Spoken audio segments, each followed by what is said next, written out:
కొంచెం ఇది అవుతుంది. రైట్ ఆ door మూసింది.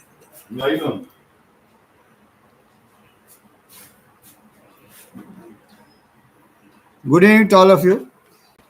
The second part of this Hindu Law of Adoptions and Maintenance Act, we are going to deal with it today. We are only left with 10 sections as far as maintenance is concerned. Yesterday I was just dealing with, I finished adoptions, but today we'll deal with maintenance of wife. There are section 18 postulates 5 or 6 grounds on which a wife can ask for maintenance. One is once her husband has deserted her or he has abandoned her, he has left her on the streets and she has no means to sustain herself, and the husband is only 9 sections in the 45 minutes like this, sir. The husband is in a better position to maintain her, then in that case, that's the first ground on which maintenance can be asked under this particular enactment. The corresponding provisions are also there in various enactments. In the Domestic Violence Act also, it has been provided that maintenance can be asked under the Domestic Violence Act, and even residence can be asked under the Domestic Violence Act.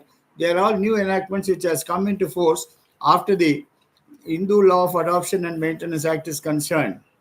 Section 18 says the first ground on which maintenance can be asked is the husband is guilty of desertion or abandonment. The wife is left on the streets. She has no means to sustain herself, and she has to depend on her husband for her maintenance and to keep her body and soul together, and then she can file a petition for maintenance under the provisions of section 18 of the Hindu Law of Adoptions and Maintenance Act. Second one, abandonment, that is gali kodileyadam. That is, after all, when you take oath before the, or when you take oath before the holy fire or the Agni, you take 7 steps.